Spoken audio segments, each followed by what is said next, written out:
ये मेरी किडनैपिंग का दूसरा दिन था।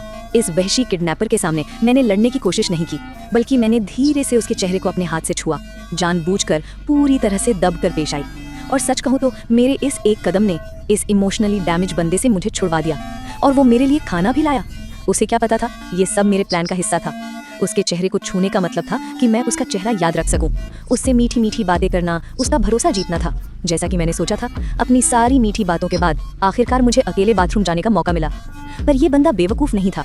मुझे कोई चाल चलने से रोकने के लिए वो वहीं खड़ा रहा, जाने से मना कर दिया। तो मुझे उससे बहुत रिक्वेस्ट करनी पड़ी, ये कहते हुए कि किसी के देखते हुए मुझे शर्म आ रही है। मेरी मिन्नतों के बाद किडनैपर बाथरूम से चला गया। जब मैंने दरवाज़ा बंद होने की आवाज़ सुनी, मैंने झट से अपनी आंखों पर बंधी पट्टी फाड़ दी, फिर तुरंत बाथरूम का दरवाज़ा अंदर से बंद कर लिया। पर चारों तरफ देखने के बाद मुझे भागने का कोई रास्ता नहीं मिला। इससे मैं तुरंत गहरी निराशा में डूब गई। खुद को शीशे में देखा, पूरी तरह से बर्बाद। मैंने मन बना लिया, चाहे कुछ भी हो जाए, मैं इस बुरे सपने से बचकर निकलूंगी। फिर मैंने बाथरूम के शीशे पर, टॉयलेट के पीछे और जहां तक मैं पहुंच सकती थी, हर जगह अपनी उंगलियों के निशान छोड़ने शुरू कर दिए, ताकि पुलिस बाद में इस अपराधी को सजा दिला सके। पर मैं वहां बहुत देर तक रुक गई तो बाहर किडनैपर को बेचैनी होने लगी। जब उसने देखा कि मैंने दरवाजा बंद कर रखा था तो किडनैपर तुरंत गुस्से से लाल हो गया। उसने ताला तोड़ने के लिए औजार उठाए, पर जब वो वापस आया तो उसने दरवाजा तोड़ दिया। किडनैपर ने मुझसे पूछा कि मैं क्या कर रही थी। फिर उसने एक बंदूक निकाली, मुझे खत्म करने के लिए तैयार था। मुझे ये समझाना पड़ा कि मैं बस बाथरूम यूज कर रही थी। फिर तुरंत अपनी गलती मानी कि मैंने दरवाजा बंद करके ठीक नहीं किया। मैंने उसे एक ग्लास पानी दिया।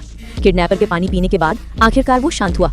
जब किडनैपर उस रात सो गया, मैं चुपचाप खड़ी हुई, चुपके से पुलिस को फोन करने का प्लान बना रही थी। पर अगले ही पल उसने मुझे रंगे हाथों पकड़ लिया। इस बार किडनैपर मुझे खत्म करने पर तुला हुआ था। अपनी जान बचाने के लिए मैंने तुरंत समझाया कि मैं बस अपने डैड को फोन करके बताना चाहती थी कि मैं ठीक हूँ, क्योंकि डैड ही मेरे इकलौते परिवार थे।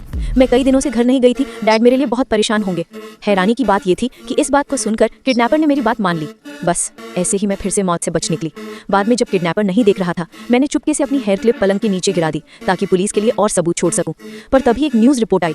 मेरा सबसे बुरा डर सच हो गया था। पता चला मेरे कई दिनों तक घर न आने के बाद मेरे परिवार ने पुलिस को फोन किया था।